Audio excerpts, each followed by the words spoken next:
All right, we're ready to keep rolling with this lesson building the address book using the React Router.com tutorials.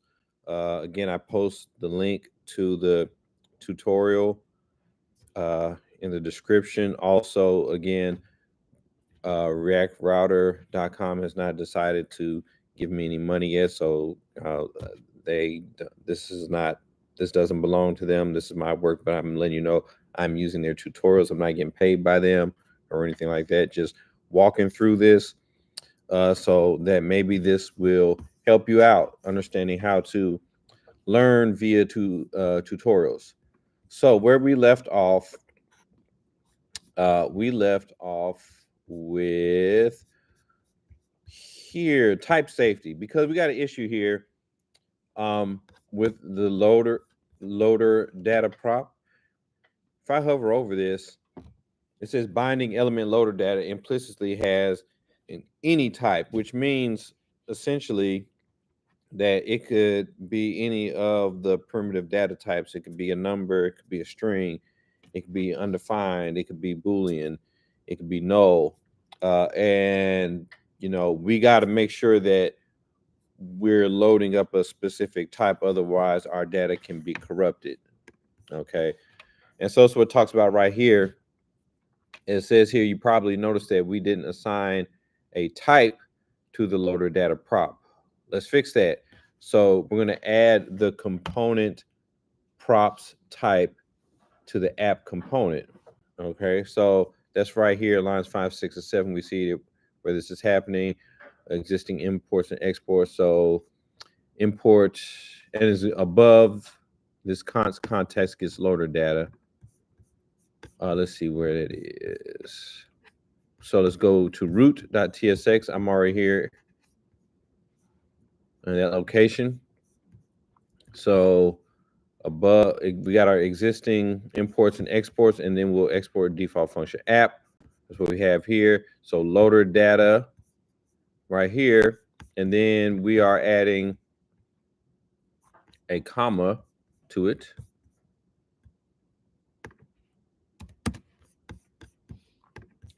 And close parentheses. Uh-oh. Let me turn this screen on real quick. Pardonnez-moi.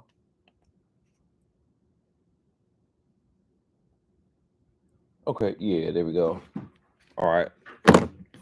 And so after the curly brace,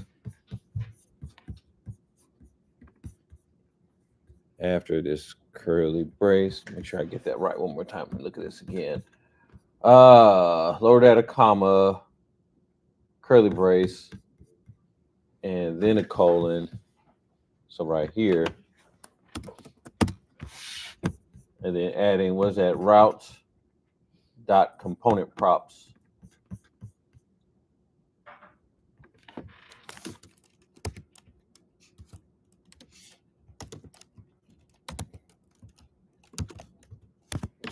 And there we go. So adding that, and so yeah. Wait, what? Where did these types come from? We don't define them yet. Somehow they already know about the context property we return from the client loader. That's because React Router generates types for each route in your app to provide automatic type safety.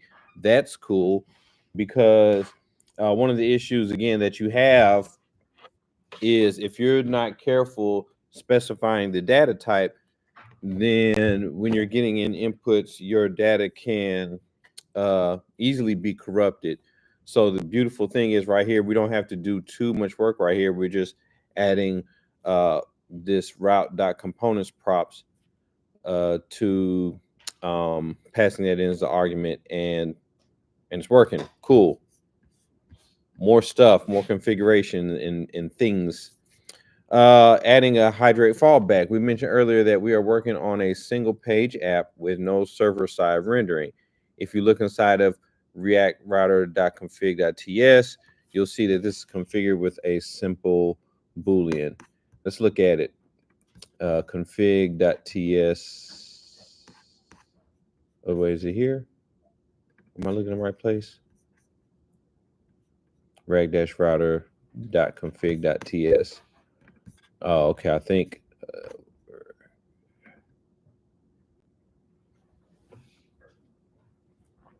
rag dash. I don't know. No, that's not it. I'm looking. No, I'm trying to look in. Oh, I don't have that up. I don't have that up. Okay. Oh, wait. Or is it right here? I don't think it's. Is it here? Or is it here? I do like to every now and then go through and look through the documentation for all of the node modules, just to glance and see what it is it's doing, and just see if I can understand it. Sometimes I can, sometimes I cannot, and I can't even find it right now, and I don't want to spend too much time on that. But we can see here import type config from rack router dash dev dash slash dev slash config, export default SSR false. So that's setting here, this line right here is setting server side rendering to false. Okay, so what do we mean by server side rendering? Well, the way the full stack goes is you have the front end, that's the end user, you and I, and we're going to an application. We want to fill out, some information in this this address book. We want to add a new contact. So we can type up some things, whatever, and information will go to through the server to the database, come back up the channels, and once it comes back up on the front end, it can render the information or render the component. That's client side rendering, okay, and that's kind of where we are right now with server side set to false. And it creates a single page application. However, what is being rendered, that's happening on the client side or on the front end. Server side rendering is when we follow the same things. We fill out information, send it to the server, goes to the database. And on the server side, these pages are being rendered. So there are multiple pages on the server side, and then they load up to the user. So it's really just a matter of where do we want the rendering to occur, either on the client side or on the server side. So that's all that it is. So look here, you might have started noticing that whenever you refresh the page, you get a flash of white, which we do before the app loads. Since we're only rendering on the client, there's nothing to show the user while the app is loading.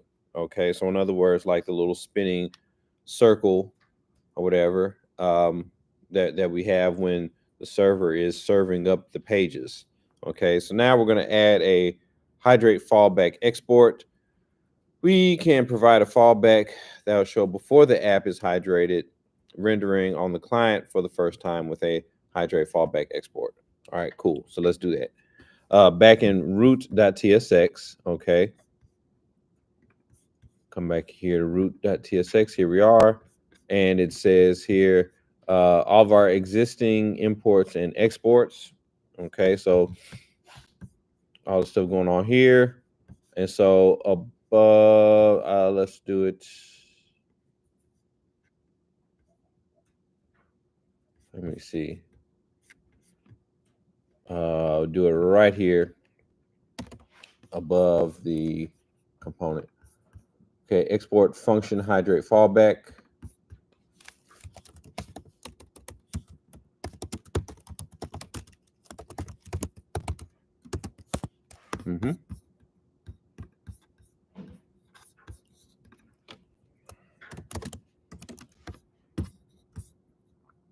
I'm just going to type this stuff in as it is.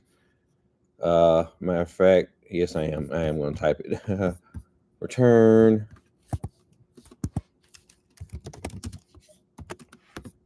What are we returning? This little div, the ID of loading splash.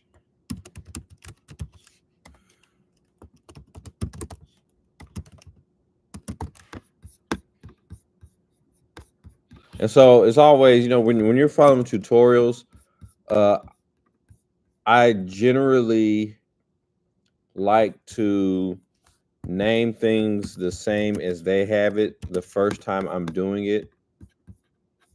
Oh, splash spinner. Because I don't know. I don't know if, say that, if it's connected to anything, like as far as like some styling goes. Oh, that's an open and close div. Okay, cool. We'll just do that then. Remove you. Self-containing, and then P loading. Please wait.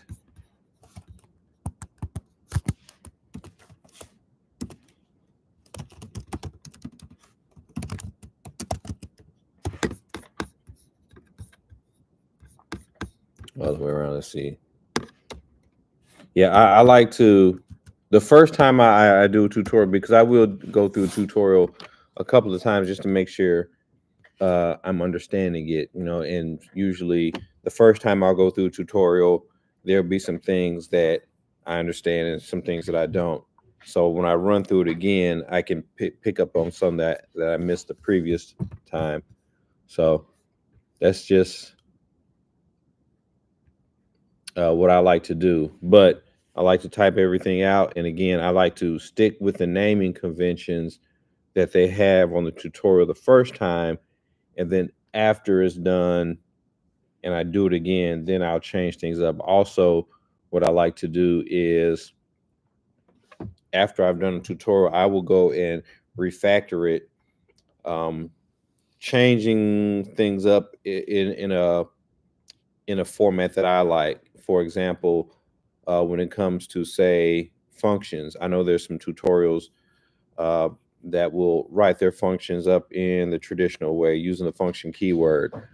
Um, and I'll go through the first time and do just that, and then after that, I'll go and refactor it and use an arrow function. Also, when I can, I use ES6 syntax. So, in other words, if I see an if statement, I'm like, okay, well, can I write this if statement as a ternary? Can I do that instead? And if I can, then I go ahead and do that. If I, if I see var, I will switch it up. I use let and or const. So it depends, but I always like to refactor it because as I'm refactoring it, I'm getting more experience and more familiar with the code and what it's doing. Uh, and then I can add, again, it allows me to add my own personal touches on it. So anyway, we should get this loading. Please wait. So if I come here and I refresh it, let's see, there it is. It loads up. Cool. So that's just a little fallback right there. Just saying, hey, we're loading up this page. Cool. Index routes. Let's keep rolling. Uh, when you load the app and aren't yet on a contact page, you notice a big blank page on the right side of the list. Okay, well, I had to start this all the way back over. So if I come back over here, let's see, if I go to localhost 3000, localhost 5173, so it looks like this once the app is reloaded. Okay. Um, when a route has children and you're at the parent route's path, the outlet has nothing to render because no children match. You can think of index routes as the default child route to fill in that space. Okay. So what it's saying is essentially, again, we have a parent route, and then we have this outlet, and this outlet is where the child routes are going to sit. Okay. And so we'll have an index route, which means that when there's nothing or no children, then this is going to be the component that is rendered. This is what the user will see. All right, so that's what we're going to do. We're going to create an index route for the root route. So we're going to make essentially a home. This is going to go here. You can see routes/home.tsx. So we need to go into from the app directory, go into routes, and then create home.tsx. I'm just going to do this right here. Again, you could, if you want to, you can create that right here. So here's app and then routes, and then I can create a home.tsx. I could do that right there, but you know how I roll. I'm gonna come over here to the command line, app/routes/home.tsx. I'm gonna, and shouldn't be make dir. So I need to remove that. First, let me go ahead and add touch app/routes/ and this is on a lowercase h, home.tsx. There we go. Now, if here I made a mistake, I made an error here by creating a folder as opposed to a file. How would I go about removing a folder? You may know, you may not know, but if you don't know, let's see, folder. I'm going to remove a folder from Mac Terminal. So I'm just saying, hey, remove folder, Mac Terminal. How to remove files and directories quickly via terminal. I usually go to Stack Overflow or MDN. Stack Overflow will be able to answer this question. So rm-rf and then whatever the directory is. Okay. Be careful. So we got to make sure we do that. Let's see. rm-rf and then whatever that folder or file is. Because let's see. If I come here and look inside of routes, see there's that home.tsx. That's not what I wanted right there. I want to get rid of this right here. Okay. So I'm going to type rm/-rf, and then it's going to be app/routes/home.tsx. I hit enter, and you can see it has now been removed. Now my question is, where is this file that I created? Let's try this again. Now let's see, because I don't see it. Yeah, I don't see the home. Okay, so I'll do it again. Come over here and I'll say touch. That's app/routes/home.tsx.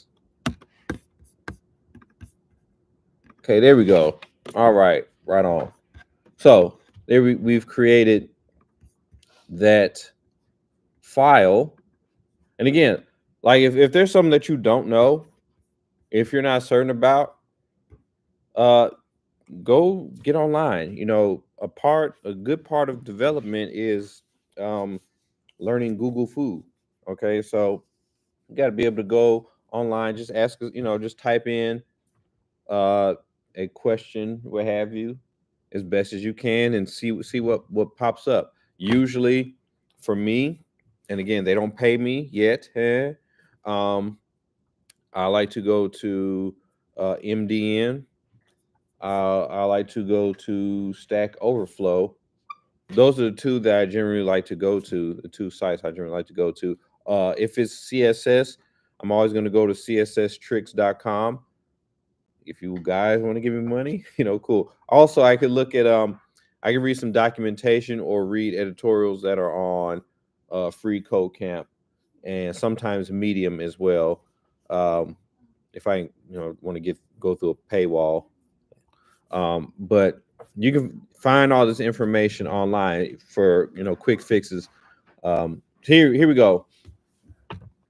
So in routes.ts, we need to import index and route. All right, so let's go back to routes. So app routes.ts. Here we go right here. And it looks like we need to see import index and route. Let's see, where do we do that?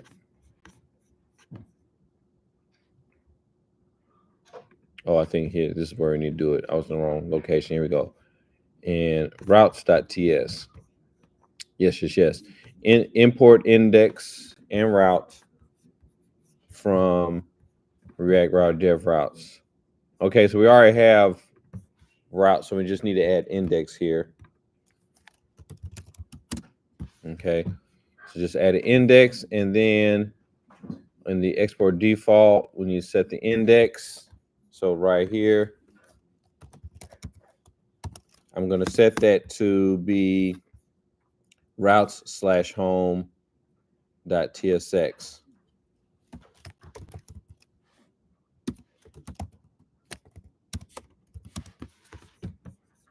Okay, and you put a comma afterwards, right here. There you go. And so what this is doing right here is this is just setting, again, this home.tsx to be the home page, if you will, or the index page. So when the user first goes to the application, this is going to be the first thing they see, the home.tsx. Now we got to spin it up. And so I'm just going to copy this code right here.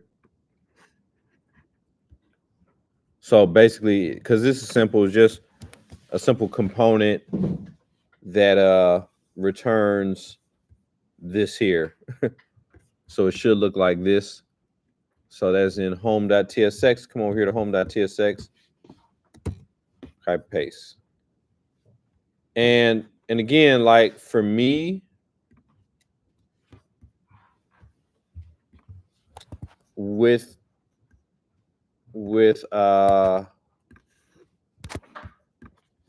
here, in an instance like this, I would, and as a matter of fact, I'm going to go ahead and do it. I'm going to write this as an arrow function.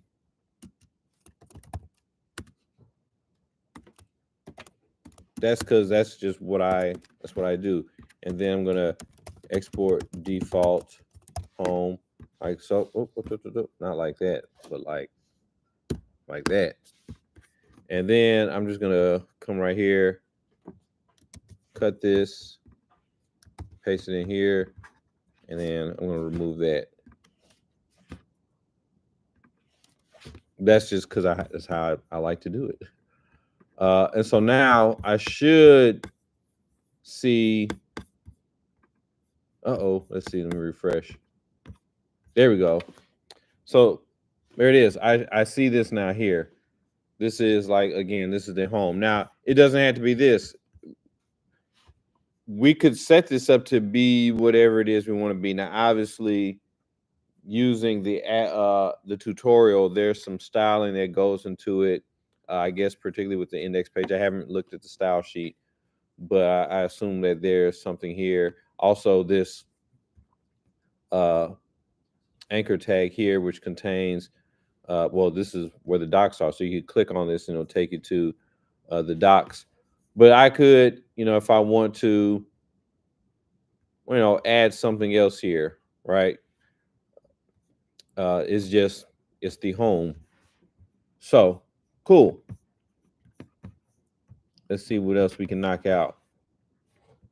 Adding an about route. Yeah, let's see if we can knock this out. So we want to add an about route. Before we move on to working with dynamic data that the user can interact with, let's add a page with static content we expect to rarely change. An about page would be perfect for this. So we need to create an about.tsx. And so you may be wondering, like, what this, the TSX, okay, it is an extension with Vite, okay. Vite when we're using React, when we're working in React, we can work with a simple React.js file for our components, everything. That'll work just fine. Okay. Or it could be TypeScript, so we can say .ts. Okay. However, with Vite likes us to use .jsx. Okay, so we'll use .jsx or .tsx if it is, if it's a component. Okay, so that's just something you keep in mind, because you may look at this and be unfamiliar with it. All is simply saying, hey, the way that Vite runs, it needs for those files to be JSX or TSX. Okay, and since this is I guess TypeScript now, they've updated this, then that's what we're gonna roll with. All right, so I need to make my app/routes/about.tsx. So touch app/routes/ and that's about.tsx.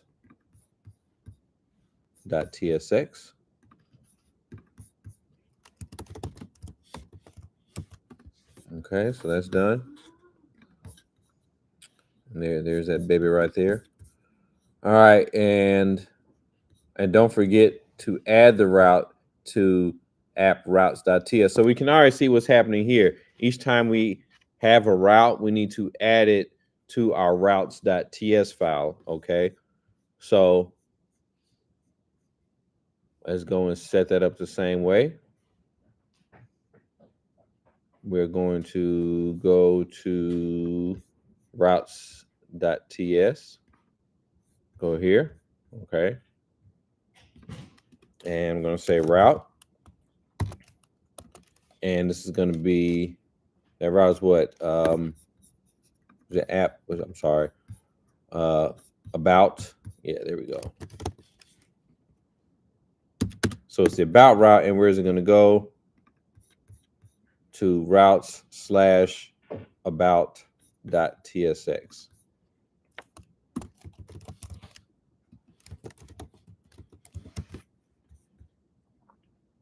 And you put a comma right there. Okay, so there we go. So, and again, this is going to be like a static page right here. It's about, because it's not going to be any kind of major changes or anything that goes on here. So we've got that set up. And now this is the about page. Again, this is kind of long. I'm just going to copy and paste. Let's see, can I just... I'm just going to copy and paste that for the sake of time and into about.tsx. Okay, and again, I'm going to make this arrow function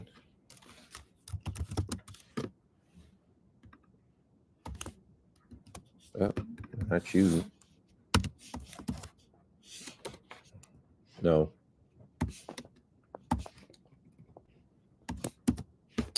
Okay, and then I'm going to export default about. Don't forget to do that.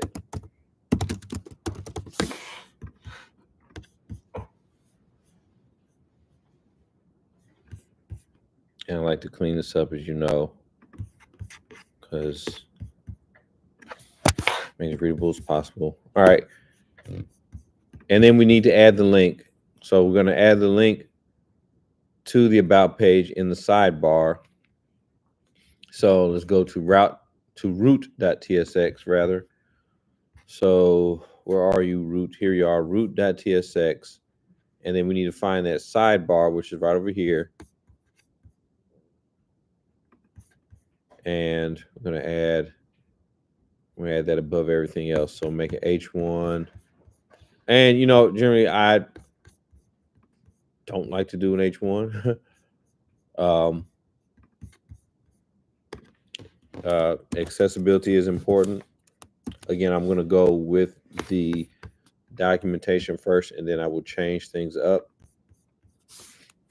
But I certainly would not want to use an H1 right here. I understand why they're doing it in the documentation in this tutorial. The focus is not so much on, well, it's like they just want to get something displayed on the page. And that's it. React router contacts. And not so much on accessibility, although they should, they should be focused or could be considered mindful of accessibility as well, even here in oh, so I can remove this right here. That H1, I can remove that one.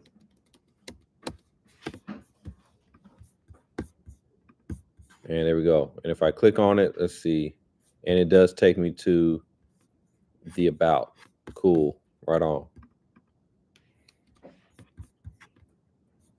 But you do want to be mindful about accessibility. Now, again, if you want to host this up live at some point, show mom and dad what you did, then you definitely want to kind of go back and just review some of the code and just account for accessibility, because generally we don't want to have multiple H1s on a page or app, and also you want to, that H1 does mean something.